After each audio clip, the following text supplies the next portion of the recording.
Okay, we're live, but then I don't see here. Now this should be, so supposedly I'm live there, but okay, there we go. Oh, that's interesting. So right now when I go live on, uh, Instagram, it is making it a, a letterbox, like on um, a letterbox on a 16:9. So I see people joining on Instagram. Do you see that? Probably not, right? Yeah. So that right now, like I can see that there's people on Instagram. Hi, Daniel, Vance, Mike. Hey, Mike Emery. I'm playing around with live streaming right now because I am planning on starting a daily show, and in order to do that, uh, I need to be able to whoops, I need to be able to broadcast effectively. And so that's what we're trying to do here. I'm just going to be sharing my screen with my friend here so that he can see what's going on there. Sure. So you can see Garen on like uh, what's going on Instagram. Like Stefan just said, "What's up, Rich?" And Mike Emery said, "Hey, Rich." Right. So we're seeing that come in on Instagram. Do you see that? Yeah. And then like on Facebook in StreamYard, we have Stefan saying, if it isn't Rich Sheffrin himself. And then we have Vance Dotson who said webinar con attendee. I guess right now that means that we don't have very many people, if any, watching on YouTube because we don't see any YouTube comments, nor do we see any X comments, nor do we see any LinkedIn comments. So thanks, Mike. Thanks for keeping an eye out. I know you got copy to write. So that I don't like how that looks though on Instagram. Like we definitely need to figure out a way to port over differently. And are you seeing it right now, like on YouTube? Okay.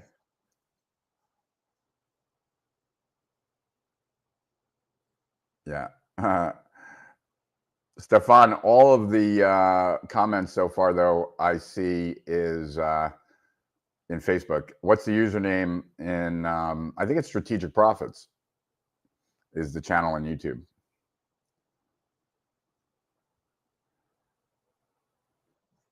And oh, okay, Ash there in Twitter. So we see that that's working. And what does it look like in Twitter? Do you know? Does it look like? I mean, do I need to change the stream size? Like maybe I wonder if I should, like I'm just to play around for a second with, like, tell me what changes when I do this stream size, stream shape. Same. So it looks like what it looks like in Instagram.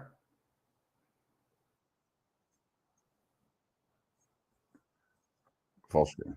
Oh, so okay. So if I go like this, yeah, no, that doesn't even change Instagram. If even when I'm changing the output, that's interesting. All right. All right.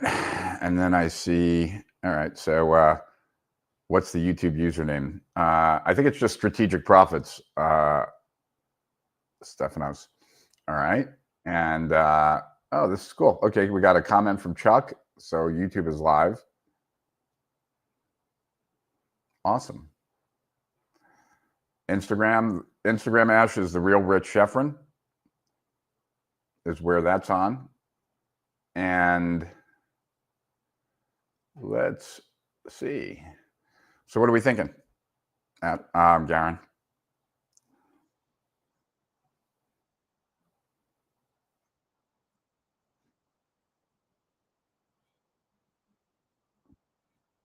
Mm-hmm.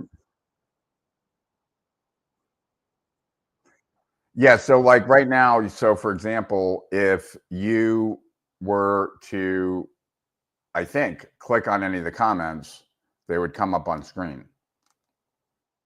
So I'll click on Stefan, for example. See? Now I see that in StreamYard. I wonder, it does not pop up. Oh no, it did. It popped up also in Instagram. That's interesting. So it's in the Instagram feed too. All right, as it should be. Okay. Yeah.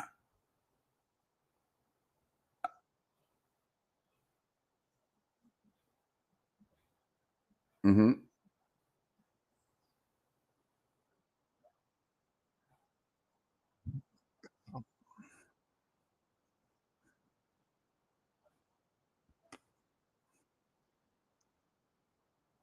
Um, well, I'm curious. I guess um, might as well have a little bit of a conversation here. Why not? So let me kind of just expand out my screen a little bit so I can see what's going on here. Um, all right.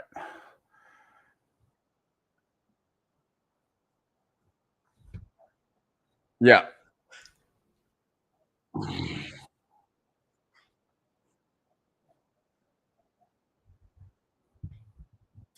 Yeah.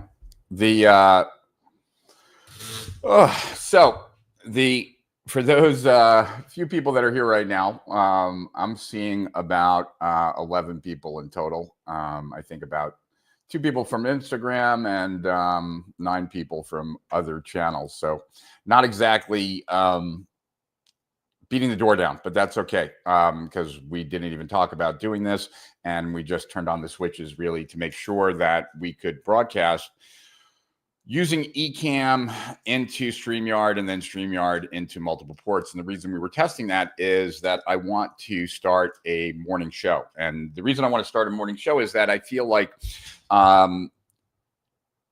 we've been testing out a bunch of different ways of engaging with social media. And so far, the what's worked best is probably like doing reels, but they haven't worked insanely well for us. And I feel like it's me trying to bend to something that is not necessarily where I'm best. And so instead of trying to force myself into 60-second tight spots where I start with some big hook and leave a question and then leave 10 seconds to get to something deep, which is very difficult, I figured, why don't I try something different? And that different being a daily morning show that lasts, I don't know, anywhere from 10, 15, 20 minutes, where I'm setting myself up for a great day and I'm helping you set yourself up for a great day, a place to tune into to kind of as your day gets started.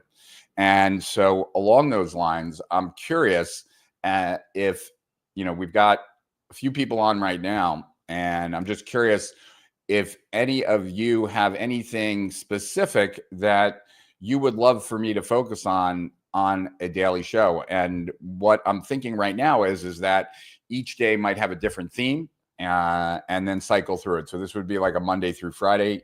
What I'm excited about, especially getting this started and figuring this out, is that in 10 days from now, I leave to go to Nicaragua for 2 weeks. Going to be staying at Michael Masterson and Mark Ford's house, and it would be cool to be broadcasting live from there. So the first big kind of question I have is, what would, for the dozen or so people now that are here, what kind of content would have you wanting to come back on a daily basis? Light content, heavy content, marketing centric content, or anything specific? And do I look very yellow? I always thought that, like, is this I'm curious if there's any content that you guys would like me to focus on. That's really, I guess, my biggest question for you guys. I appreciate you being here, and thank you for seeing my name and pressing on that button. But now it's like, okay, I'm going to carve out 15 to 20 minutes every morning at 9 a.m. on the East Coast. And now I have to think about or figure out what can I share with you on a daily basis that would get you excited to tune in? And, I originally got this idea after doing a Steel Our Winners. Now, for those that don't know, I was the first to live stream from a live event back in 2007. I was the first to do a 24-hour live stream in 2008. So I'm very comfortable with live streaming, but I did a Steel Our Winners episode recently with Felix Pren, and it got me thinking of how valuable a live stream could be as far as a set of marketing assets, because of what you're doing when you do a daily show, as far as what the platforms get and what they want. So platforms want people coming onto their platforms and spending as much time as humanly possible on those platforms. Hence, when COVID happened, they were pushing live streams because they were hoping that people on their platform would find live streams that they liked and then would stick around and watch them. And so I did a lot of live streaming during COVID. But if you think about it, what is even better than people spending a lot of time on the platform? What's even better than people spending a lot of time on the platform is people coming to the platform at a specific time to spend time on the platform. And so with the thought that the current format of coming up with 1 minute sexy big hook, type scripts and then reading those scripts, as that not being what is best for me personally as far as format goes, to do a format that does work better for me, something like this, but then also do it in a way where potentially it gives the platforms more of what they want. And the reason I would be concerned about giving the platforms more of what they want is because when you give them more of what they want, you often get more of what you want. So that's kind of the idea there. That's the method behind my madness. That's why I want to do a daily live stream. The question, though, is that,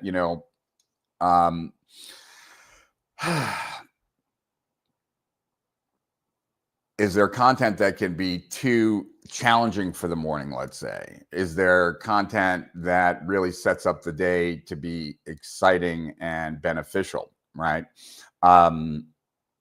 That's the part that I'm trying to kind of figure out right now. Like, for example, right? Like, I don't imagine that it would be a fun experience on a continual basis for every morning to figure out what our priorities are for that day. Although maybe once in a while, showing you how I figure out my priorities for the day might be useful, but not necessarily like tune in every day and we set the priorities for the day, because then it's less of a show and it's more of just like a process that we're all following together, which I don't think is really what necessarily is what I want to do. So, Garen, like, I can't look at all the screens in front of me with all the I see, some feedback from Instagram, as well as I see some feedback coming in from StreamYard, from X and YouTube and Facebook. So anything there that cool.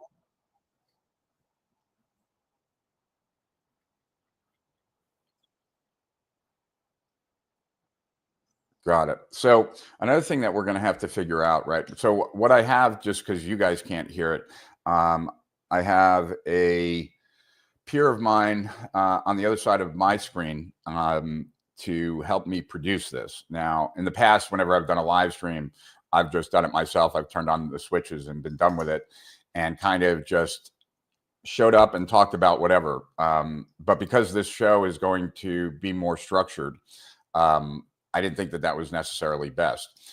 However, I have no firm ideas about yet what this show will actually be like. And the goal is to do this for 1 month, 2 months, 3 months, 4 months, 5 months, however long it takes to kind of figure that out. That instead of trying to have the perfect plan and jump in right away, it's rather jump in, have it be very messy, figure out what resonates, what doesn't resonate, and then because of that, adjust accordingly. And so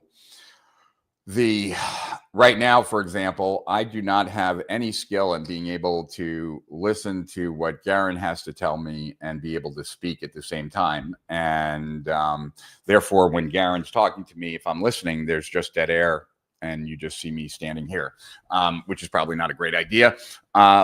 So the really, I guess what I'm saying more than anything else is I'm going to be here every morning at this time, and what I'm going to be talking about is kind of we're going to figure out together what I can share with you that has the most value that you'd want to be tuning in. That's really ultimately what I want. And it's interesting because I wake up early every morning, and my girlfriend she ends up sleeping pretty late every morning, so I have to be very quiet in the house. And this actually, when I was talking to ChatGPT about my mental health, it suggested doing a live stream in the morning because, in general, I'm quite alone in the mornings until the day starts. And so this is a way for me to actually be social earlier in the day. Someone asked, when do I plan on doing these? I plan on doing these at around this time. Right now it's 8:45 East Coast time, but I would assume that we'd be doing this at 9 a.m. I think is going to be when we officially start. And it will be like 10, 15, 20 minutes. Like, I don't want it to be a long one because my biggest concern is that I want people wanting more. I want people tuning in and then going on and doing their day and wishing that it was longer, not leaving early and wishing it was shorter. Let's see. I'm looking at just some of the comments here, and it's interesting where people are coming in from. So right now we have like about 20 people on in total. We have about 2 or 3 people on Instagram, and I guess the majority are, I don't know where they are. Does it show, Garen, like where like people are? Like, I see the number 16 in the upper left-hand corner of StreamYard, or 17 now.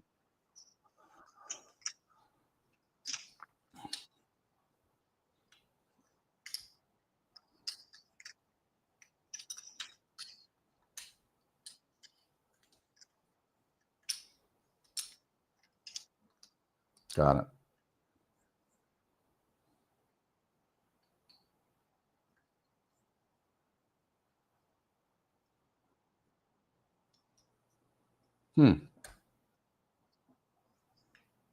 Productivity tools and looking for things to implement. Interesting.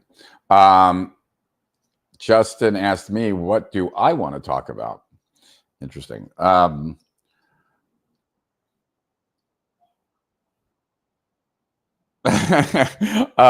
not. What do I want to talk about? Well, I want to talk about everything that's going on online. I want to talk about things that matter to people like us, people who are growing businesses online. I want to talk about things that I'm learning in marketing, concepts that I'm considering, and just any other observations that I tend to make about life, the world, the entrepreneurial endeavor, and so on and so forth. So those are the kinds of things I like. I do like to study lots of things that I don't necessarily share a lot about, like at least in my day-to-day at Strategic Profits or with Steal Our Winners. I do a tremendous amount of biohacking, so I'd love to share some of the stuff that I'm testing on that front, and just basically share more of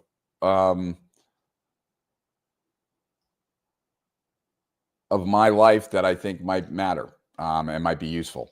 That's, I guess, what I'm thinking about, Justin.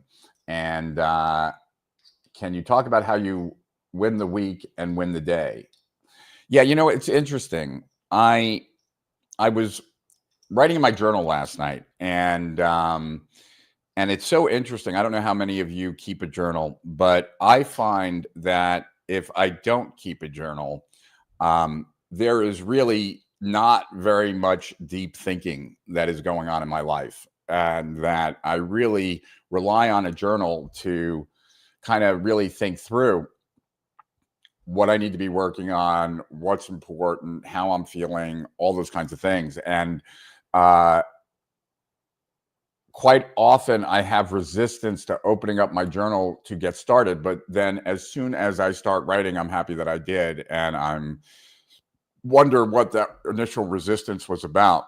But to kind of answer the question that you asked me, Quinn, I was writing about this in my journal last night, and I was thinking about a program that I listened to well over a decade ago, might have been even 2 decades ago, by David Allen. So David Allen, who wrote Getting Things Done, he had a tape program from Nightingale Conant that was called Getting Things Done Fast. And it was so good. And they sold it for like $49 until David Allen became well known. And then they took it off the market because it was very similar to the corporate training that David Allen's company did, which they charged many thousands of dollars for. So I still have that audio tape and I listen to it from time to time. And I was inspired last night as I was writing in my journal to begin listening to it again. And the very first thing that David Allen talks about in that audio program, Getting Things Done Fast, is that 2 of the most critical questions that you have to answer before starting anything or before doing anything is, what does success look like? Like, what is a successful outcome here? Defining that, and then defining what is the very next step that needs to be taken. So clear picture of what the end is, and a very clear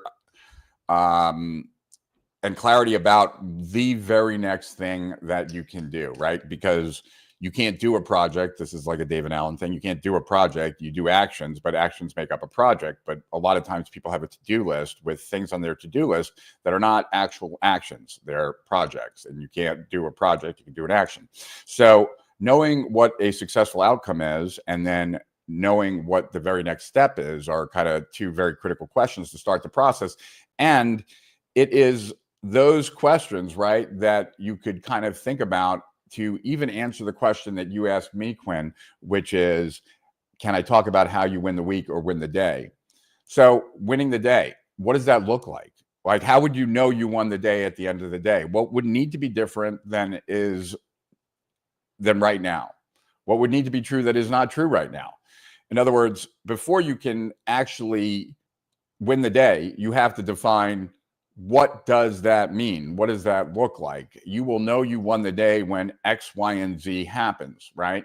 And then once that's defined, right, then what is the very next step that needs to be taken? So those 2 questions are the beginning of it, right? Like, I'm not saying that's the end all be all, but that certainly is a part of it. And then what I would say is that I'd love to just share as well, and hopefully this is valuable to you guys, but I taught a course on theory of constraints back in 2008, and it's called GPS. I wrote a report called The Entrepreneurial Emergency that kind of helped people realize that they might have been spending all their time just adding more potential and never really taking care of the few constraints that are holding them back. And so in that report, I introduced a methodology called theory of constraints, which is a methodology that was invented by or developed by Eli Goldratt and made famous in a book called The Goal. But that is a very conceptual level. And then there were many very sophisticated people that took Eli Goldratt's work and then broke it down into processes of how to actually do it. And so that whole area is called theory of constraints.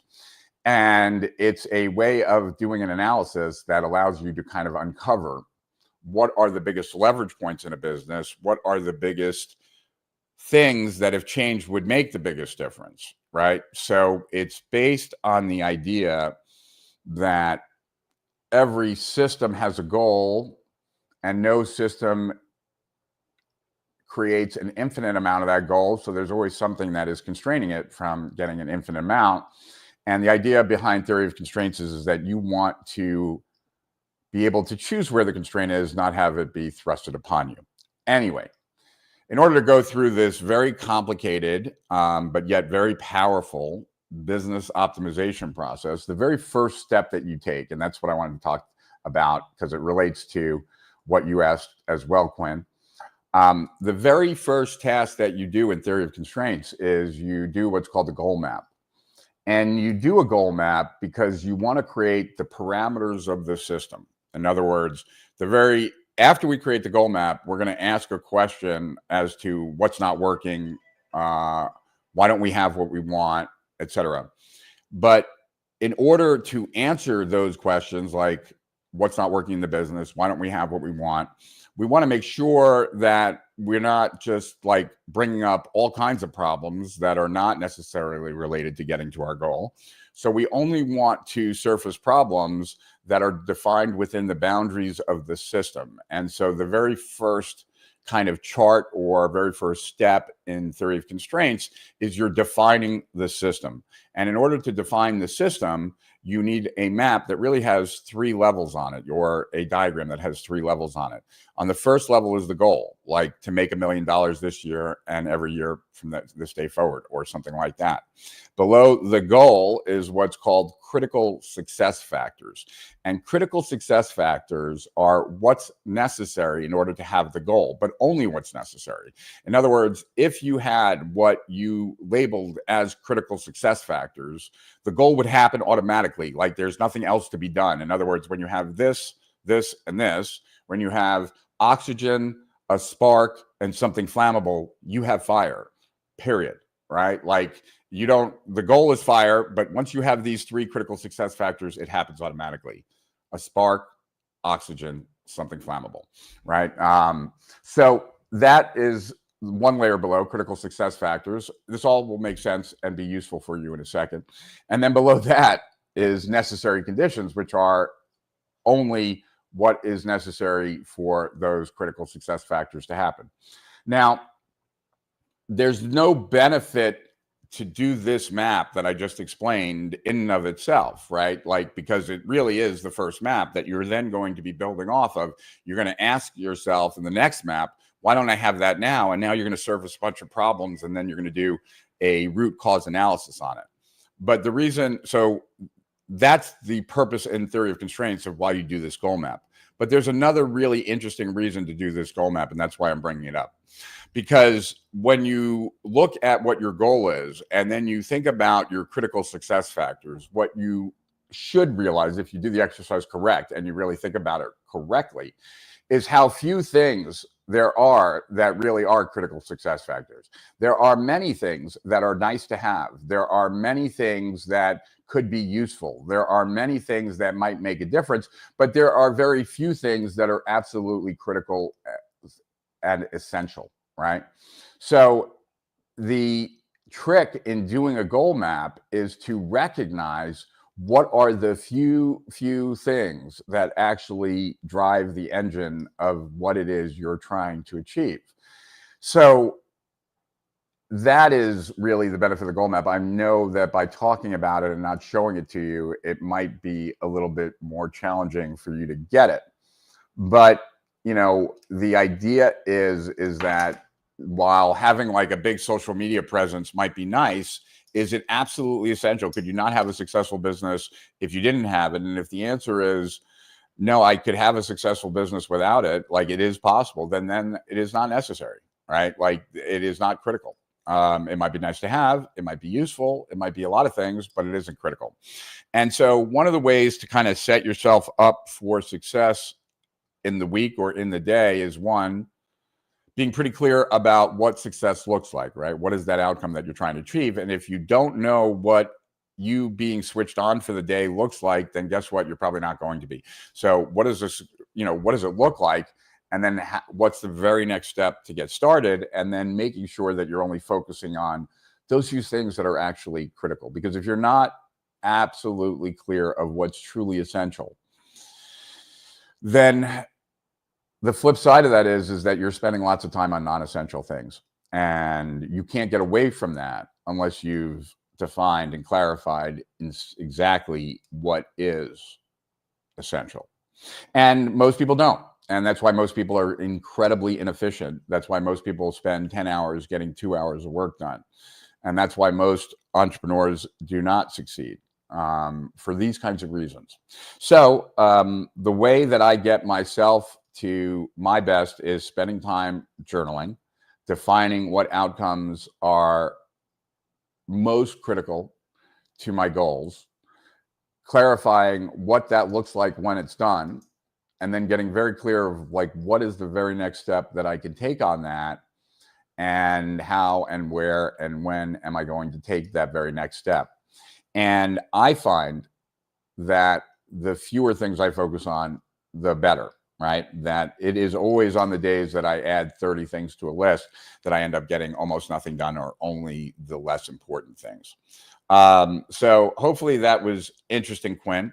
For those that have joined us since I said this, because we seem to have an audience that's growing slowly, is that I want to do a daily show, and I want to do it every morning for 15 or 20 minutes. Today is the first day where I'm just experimenting, and probably going to be experimenting for quite a few days ahead. But my commitment is that I'm going to be here every morning figuring out what to share with you on a daily basis from Monday to Friday at 9 a.m. Eastern time for 15 to 20 minutes to make the biggest difference for you in your day, to kind of be a ramp into your day and a ramp into being more effective, if that's what you want. But I am open to talking about anything. And really what I'm looking most for is to have a connection with a group of people where I can share whatever wisdom I've accumulated over the years, whatever benefit I get from talking to all the great people I get to talk to from Steal Our Winners, and basically share with you guys whatever would be beneficial. And that's actually why I'm kind of excited about this. I'm kind of excited about this because I have no predefined ideas of what this will look like when it's done. And I'm really hoping that if you are hearing my voice and you are watching this right now, and that you think I might have something valuable to share with you, and you let me know that, I would greatly appreciate it. Because ultimately, I'm not doing this live stream every day so I can just speak out loud, because I can do that myself in my shower. I'm doing this so that I can share my mornings with like-minded individuals, and we can make a difference together. You know, my girlfriend Kim, we've been together for 13 years, and when I first met her, she was a big deal in the private equity world in New York. And she has since retired, and it now does, like, she has a bunch of properties. She does some high-end Airbnbs and stuff. And when she was getting more interested in that, she was spending a lot of time by herself working on her different Airbnbs, and kind of struggling and not sure what to do about certain things. And I remember, this is like maybe, I don't know, like 8 years ago, I mean, really trying to push her to go to an event and meet some other like-minded people who are doing the same thing, like, high-end Airbnbs, like upscale. And the reason I recommended that to her was that this is what I said to her, and I still believe this, is that your whole experience is going to change when you meet some other like-minded people who are doing the same thing that you're doing. Because right now, like, you wake up and what you have in front of you is a lonely path walking to your computer, to then spend hours in front of your computer alone, doing the things that need to get done without any really social interaction of any sort or any camaraderie. But if you were to go to one of these events and meet like-minded people, then every morning when you wake up, there are other people that you could check in with, people that you met that are doing the same thing. And then when you're sitting in front of your computer, you're no longer alone. You're part of a group of people that are all trying the same thing. And I told her that made a huge difference for me. that there was a time when I first got online when I was completely alone, just sitting in front of my computer and really struggling.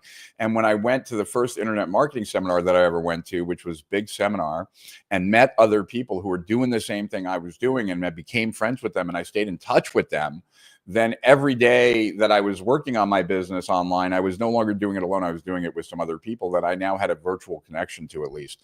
And so I'm hoping that this can provide that, right? That if you currently don't have much socialization going on in the morning, you wake up, you roll out of bed, and you get to work, then maybe this can provide a little bridge for you so that you get to work most effectively and most efficiently, and also most focused on moving your business forward. And so that's kind of the idea there. And I'm excited that we're already having a bunch of people join us. So that's kind of cool. You know, not an insane amount, but that's probably a good thing too, because we're just kind of getting our feet below us. I would say that tomorrow our intention is to have more of a structure. I'd say today we just wanted to kind of test to see what worked and what didn't. And then long term, we'll get into a groove. But I'm curious, for those of you that are here right now, and there's quite a few of you, is this how you start your morning? Like, is it morning for you right now? Like, do you generally, and I'm curious for anyone that's willing to answer what you're doing here right now. Like, is this generally how you spend the first half hour of your day or something like that? And then if there were certain topics that you felt were like you would definitely be attending, I'd love to know what that is. The mixing in a biohack once a week would be cool, said Justin. So, you know, there was Black Friday that just passed, and we had a great sale and made a bunch of money, so that's exciting. But I also participated in a lot of Black Friday sales for different peptides, nootropics, etc. So one of the ones that one of the nootropics that I haven't had for a while, but I was happy to see that a couple of places got them just back in stock, is a stimulant called phenylpiracetam. It's one of the racetams. I get it from science.bio. It's a very strong stimulant, and 1 ml, which is like this amount, in coffee totally changes my day. So I was excited to get those in stock. And on the peptide front, I'm playing around right now with oxytocin. I am an introvert, and I want to see if I don't really get social anxiety, but I tend to isolate myself more than I should probably. And so I am testing around. I'm experimenting around with oxytocin, which is, you know, kind of the love hormone. It's what you secrete more of, that stimulates connection. Wow, look at all these people like tuning in. 3 p.m. for me. It's common to have a little dip in energy, so would welcome a boost at this time during the day, says Marcus. Marcus, what would provide that boost? What would provide you that boost? What could I focus on that would have you tuning in, looking forward to hearing whatever it is? You know, my concern is that I want to provide value. I want it to be valuable for everyone who shows up, but I also don't want it to be too intense. So that, you know, if you're not, I want it to be something that people could either engage with actively or passively. And what I mean by that is that, in other words, it's not stuff that if you're not heavy duty thinking, you'd have to exit, right? Like, it's one of the things I like about like watching or listening to Joe Rogan or something like that, that I can dip in and out depending on how I'm feeling. Obviously, when I'm going through a course or something like that, that's not possible. So I had this other interesting experience, and I'm just kind of like right now, kind of just sharing different thoughts that pop into my head. But back when I taught theory of constraints, and in 2008, in 2008, when I taught theory of constraints, I taught it as well. I sold it. Well, I'll give you some backstory on it because it might be valuable anyway. So I wanted to teach theory of constraints because I was convinced how powerful it was. And so I decided that's what I was going to do. I was going to create a course and teach theory of constraints. And I remember I was speaking in Australia. And so I flew to Australia. I was hanging out with Mike Filsaime before we both got on stage, and I was telling him that, like, that's my next thing. And he was like, he was asking me questions about it. And I said, oh, it's going to be like a year-long program. And he's like, Rich, nobody wants a year-long program. And I'm like, they don't? I'm like, but it's really difficult work doing theory of constraints. He's like, no, you got to do it faster than that. You got to, and which was like news to me because my original coaching program, Business Growth System, was a year-long program. So I considered what he said and decided that I would do it. You know, Mike's never steered me wrong, Mike Filsaime. So I said, okay. So I decided to do it as a 30-day program.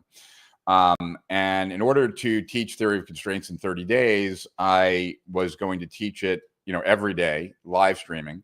And I was going to have to do 2 Q&As during the day, 1 in the morning, 1 at night, because you can't fall behind in theory of constraints. It's kind of like algebra.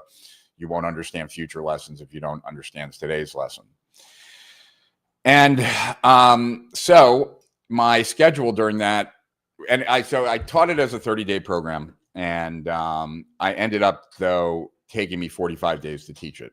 Now, the first thing that was interesting is that when I asked people why they bought, right? So we sold like several thousand people enrolled in this $2,500 program. So I think we made like $4 or $5 million on it. When I asked people, like, what made the biggest difference? Why did you decide to enroll in this? The most common answer was that it was a 30-day program. So Mike Filsaime was right. Most people said that they could do anything for 30 days, but they don't have a track record of sticking with things much longer than that, which I found very interesting. The other thing, though, was that because I was teaching this very difficult thing to understand, and wanted to make sure the maximum number of people understood it, I did the teaching, let's say, I don't remember the exact time. Let's say I did it from 8 till 9:30 every day. I would teach the next concept to teach in theory of constraints. Then so that would 8 to 9:30. Then from 10 to 12, I did a Q&A live stream for the people in the US or wherever that had just watched the training. And then at 8 o'clock at night, I did another Q&A that went another 3 or 4 hours, where I looked at people's homework and gave them feedback on whether they were getting it right or not. What I remember I remember very vividly was that because we created our own platform at that time to do the live streaming, right? We created our own, like, password protected kind of thing.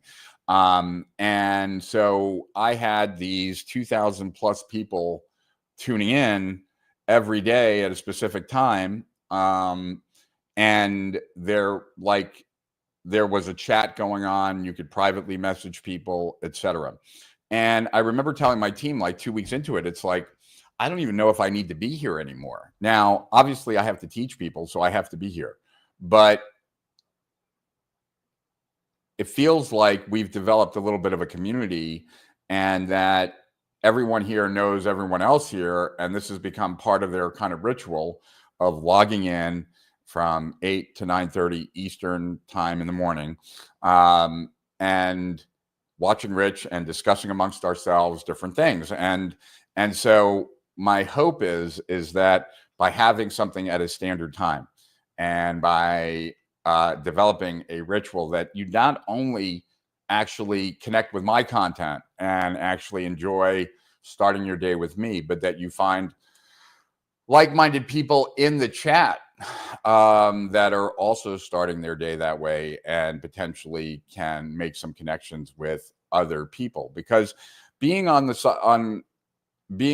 other side of the screen by yourself is one of the loneliest places that you can be. And I certainly know that I tend to isolate myself way too much, and I pay a price for that. And I consistently am pushing myself to go out and spend time with more people. And I'm always happy when I do it, but yet I always have reluctance to leave the house and actually do it. And so my hope is that by us spending time together every morning, we can lead better lives, however that looks, whether that's building our business better, focusing on what's most important, being more strategic, et cetera, et cetera. And I'm going really long today because, like, even if I started a half an hour early, because we're going to go on at 9 generally, and I think I'd be ending right about here. So I guess, hey, look at who joined on Instagram, Garen, the last person. Russell Brunson's in the house. Russ, oh, I still want a date in February if that's the right date. I'm going to come to Funnel Hacker Live, and I'll be there. I just told my team to reach out to your team and make sure that I'm get tickets to the final Funnel Hacking Live. So I'm excited about that. Obviously, I feel very, I feel funny in a way because, like, if Russell was doing a live stream right now, he'd probably have about 27,000 people on. I have on Instagram 5 people and about 26 people on some other platforms. But we will grow together. So very cool. Garen, any final parting thoughts? Oh, I can't hear you, Garen. I don't know why. I don't know if you're muted.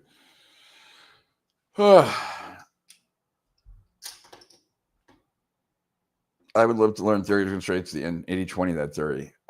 Very cool. Well, we certainly can cover things like theory of constraints. I certainly can teach certain elements of it. And yes, so anyway, tomorrow on your favorite platform, whatever that is, I intend to be there at 9 a.m. Eastern, and I intend to be there for 15 to 20 minutes.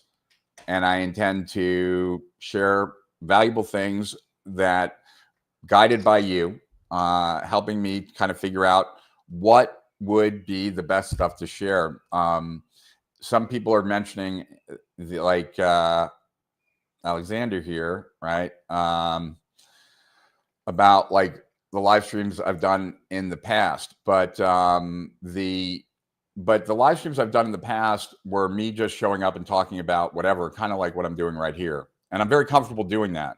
But I also don't feel like that then leads you to expect anything specific and has you tune in specific.